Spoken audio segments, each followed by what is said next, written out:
Pertanyaan langsung dari satu jamaah, apa tanggapan Ustadz bagi orang yang punya pandangan yang penting semua jalan, jadi sifatnya STMJ, ya kan? Sholat tetap, maksiat jalan, ya kan? Bagaimana pandangan Ustadz? Yang pertama, justru ini menunjukkan tidak adanya konsistensi dalam beramal. Sebetulnya orang yang demikian itu orang bimbang, bukan konsisten. Sebetulnya orang yang demikian orang yang tidak punya pandangan, karena nggak punya pilihan hidup. Dan yang paling penting untuk digarisbawahi, ini poin pentingnya. Ini menunjukkan bahwa sesungguhnya orang-orang yang punya hidup, pola hidup demikian adalah orang-orang yang keadaan dirinya belum sehat, kurang sehat.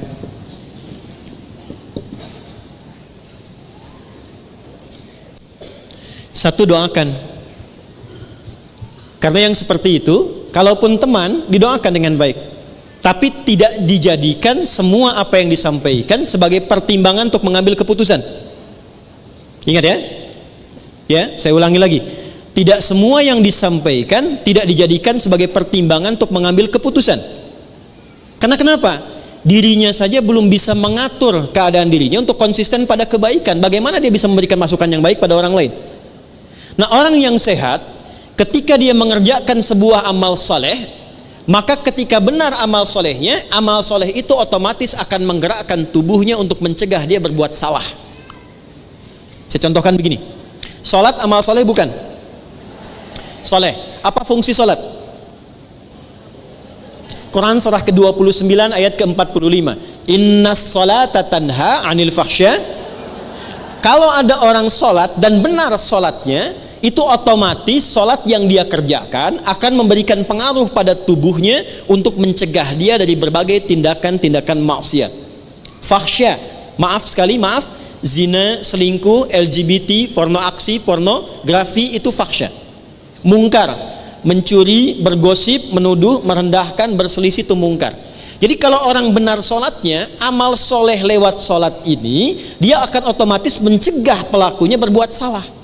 Jadi kalau ada orang sholat, tapi saat bersamaan dia berbuat maksiat, ini artinya ada yang belum tepat dikerjakan dalam sholatnya. Karena motivasi orang sholat itu adalah mendapatkan amal soleh agar tidak berbuat salah. Jadi mustahil ada STMJ, istilahnya salah itu. Sholat terus, maksiat jalan. Jadi kalau orang sholatnya terus, itu nggak mungkin ada maksiat. Maka apa yang terjadi? Yang sholat ketika sholatnya dikerjakan tidak membuat dia kemudian terhambat berbuat maksiat, maka kemungkinan besar, satu, dia tidak sempurna dengan tujuan dan niat sholatnya. Makanya kata Nabi, yang diperbaiki sebelum mengerjakan amal soleh itu niatnya dulu. Niatnya benar nggak? Jadi kalau seseorang niatnya benar menunaikan sholat, itu otomatis nggak akan maksiat. Otomatis. Ibu kalau nggak percaya ya, kalau ada anak kurang baik, ya jangan naik level dulu. Usahakan konsisten sholatnya dulu, dimulai dengan subuh. Minta aja pada anak ibu, ya, minta kerjakan sholat konsisten 40 hari. Terserah itu, setelah itu terserah kamu. Tapi jamaah. Terserah itu, setelah itu terserah. Mau sholat silahkan, nggak sholat silahkan. Mau taat sama mama silahkan, nggak taat silahkan. Tapi mama minta 40 hari sholat aja dulu di masjid setiap hari, subuh sampai isya. Setelah hari ke-40, lihat apa yang terjadi. Saya punya pengalaman di Tripoli. Guru kami, seorang profesor, itu kedatangan orang tua menyampaikan pesan, anak-anak kami 3 orang itu sholatnya sulit luar biasa. Dipanggil dengan halus anak-anaknya, ya abnai, anak-anakku sini nak, katanya. Sekarang Syekh mau katakan, silahkan anak-anak mau nggak sholat silahkan, nggak taat sama mama silahkan, cuman minta satu dulu kerjakan, sholatlah selama 40 hari, tunaikan berjamaah di masjid, setelah itu bebas mau ngapain aja. Hari ke-40 yang satu berubah jadi baik luar biasa.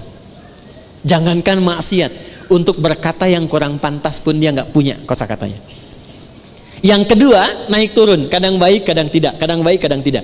Yang ketiga itu makin kacau. Dipanggil ketiganya, kata syekhnya, kamu yang pertama, kamu benar sholatnya 40 hari, dikerjakan dengan baik dan tidak kamu tinggalkan. Yang kedua, kamu kerjakan tapi kamu bolong-bolong, kadang dikerjakan, kadang tidak, kadang dikerjakan, kadang tidak. Yang ketiga, kamu ngumpet-ngumpet padahal kamu nggak sholat. Ketiganya bingung lantas bertanya, kok Pak Kiai tahu katanya? Karena demikianlah yang tertuang diisyaratkan dalam Al-Quran. Tidak ada orang sholat konsisten kecuali merubah dia menjadi pribadi yang lebih baik. Maka tobatlah dua temannya tadi, keduanya menjadi lebih baik sampai sekarang mereka sahabatan dan menjadi ahli Al-Quran. Ya. Jadi tidak ada satu kalimat yang mengatakan sholatnya terus maksiat jalan, itu nggak ada sebetulnya. Kalau memang sholat yang ditunaikan sholat yang benar. Nah, untuk memperbaiki sholat kuncinya dua.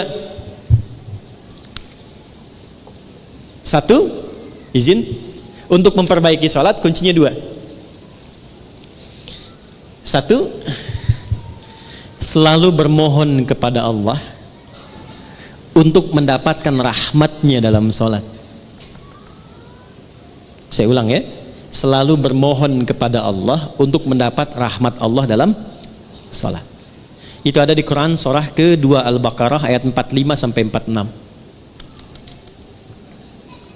Sudah? Saya merasakan sekarang jarang ada orang sholat dengan menggunakan rumus Quran itu. Yang penting sudah sholat gitu kan? Ya. Ibu pernah nggak mengharap rahmat Allah sebelum sholat? Supaya dirahmati dalam sholat? Pernah nggak? Ya? Coba deh. Makanya ibu masuk masjid ya. Kalau masuk masjid itu doanya apa? Allahumma ftahli abwaaba. Ya Allah, mohon bukakan untukku pintu-pintu rahmatmu. Tuh ya. Mau masuk udah diajari oleh Nabi. Jadi sebelum masuk masjid, saat langkah kaki kanan itu dilakukan, minta apa? Rahmat. Masjid fungsinya untuk apa yang pokok? Sholat. Jadi masuk masjid fungsi yang pokok untuk sholat. Sebelum sholat minta lu rahmat Allah. Nah, rahmat itu dibagi 3. Saya ulangi, rahmat dibagi 3. Nah, kalau suami ibu namanya Pak Rahmat, nanti ibu pulang ke rumah, papa dibagi 3. Udah, 1. Rahmat itu yang pertama solusi dari semua masalah hidup. Dah. Jadi kalau ibu sholatnya membawa motivasi itu, nanti ke bawah enak sholatnya. Pas sujud ingat, dengan suami ada masalah tuh ingat, minta solusi. Nangis, selesai. Walaupun belum ada solusi, tapi hati tenang. Dan itu mengantarkan pada setengah solusi. Sudah? Yang kedua, pelan-pelan, ampunan dari dosa. Ampunan dari dosa. Nah, di antara fungsi sholat yang paling pokok itu menggugurkan dosa-dosa. Makanya Allah ingin dari pagi ke siang ada dosa, gugur dosanya. Dari siang ke sore ada dosa, gugur dosanya. Makanya ketika diwafatkan dosanya sudah hilang, tinggal pulang dalam keadaan bersih, digambarkan dengan kain kafan yang putih. Nah, itu fungsi sholat. Cuma apakah setiap orang sholat ada yang ingat dosa atau tidak, itu poinnya. Makanya tadi kalau dia sholat mengingat maksiatnya, gugur maksiat, nggak akan maksiat lagi. Nggak akan maksiat lagi. Ya, dan banyak orang ketika sujud itu justru pulangnya dalam keadaan mulia. Betapa banyak pelaku dosa besar justru cara pulangnya itu lewat sholat. Lewat sholat. Ada yang sujud nggak bangun lagi. Insya Allah. Pengen begitu? Nanti zuhur ya, kan sekarang masih ada waktu tuh. Ada yang begitu tuh. Ya. Dan itu luar biasa indah. Ya, saya kan pernah cerita di sini juga kan. Ada seorang kakek, ini bukan ustadz bu. Saya ketemu orangnya. Itu orang sederhana, mungkin viral di langit tapi mungkin tak dikenal di dunia. Sederhana orangnya, nggak disebut kaya, biasa saja. Pakai kaos, cuma jagain masjid, azan. Hari Kamis itu, ba'da asar sedang puasa sunnah loh. Di masjid nunggu buka, cuman tiduran, merem melek tuh. Diwafatkan di tempat yang beliau mengabdi di masjid dalam keadaan puasa. Ba'da asar menjelang maghrib wafatnya cuman tiduran, merem melek ngantuk meninggal. Hati-hati tuh belakang tuh, merem melek tuh.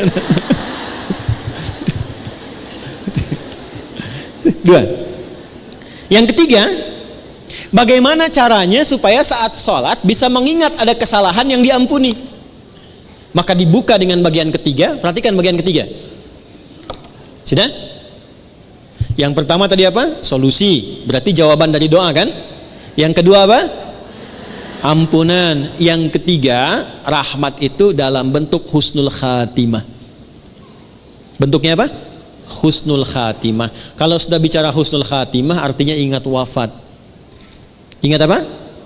Karena itulah Nabi mengajarkan pada setiap imam saat akan mengimami, berbalik dulu kepada makmum menyampaikan kalimat ini. Para jamaah, kita akan sholat. Mohon hadirkan kehusyuan dan rasakan dalam sholat ini, mungkin ini sholat terakhir yang kita tunaikan dan boleh jadi kita akan wafat dalam sujud kita. Itu sunnah. Bahasa Arabnya sallu salatan muwadda. Jamaah, jadikan salat ini sebagai salat perpisahan kita untuk bertemu dengan Allah Subhanahu wa taala. Pernah nggak merasakan begitu? Nah, makanya imam tidak harus pakai bahasa Arab karena ini bahasa yang boleh disampaikan dengan bahasa Indonesia. Rapatkan saf, luruskan. Paham tidak? Istau, paham? Tidak. Makanya dijawab sudah tahu gitu kan? Dah. Jadi begitu sujud, coba rasakan bagaimana kalau saat ini adalah saat sujud terakhir dan seketika akan kembali kepada Allah. Itu kalau rasa itu dihadirkan, kenikmatan akan tiba, air mata mengalir, seketika taubat kita akan lahir. Nah, sifat sholat semacam ini, amal soleh semacam ini akan menghentikan perbuatan maksiat. Karena itu saya tidak sepakat dengan kalimat, misalnya taat jalan, maksiat terus. Sholat terus, maksiat jalan. Ini tidak ada orang yang, maaf ya, berpikir keseimbangan tapi dengan cara yang tidak wajar. Itu bukan seimbang namanya. Seimbang itu ketika dikerjakan amal soleh dengan amal soleh lain beriringan. Saya sholat tahajud iya, puasa juga iya, itu seimbang namanya. Ya, saya baca Al-Quran iya, menghafal iya, itu seimbang namanya. Kalau anda amal soleh iya, amal salah iya, bukan seimbang, itu nol namanya. Karena ketika berbuat soleh dan disusul dengan salah, maka yang soleh ketarik dengan yang salah.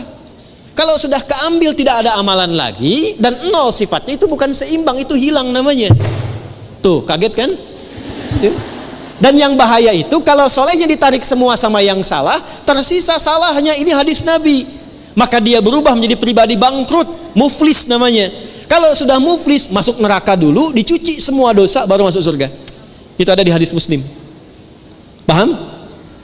Oke. Jadi apa tanggapan Ustadz? Tanggapan saya yang pertama, tidak ada keseimbangan.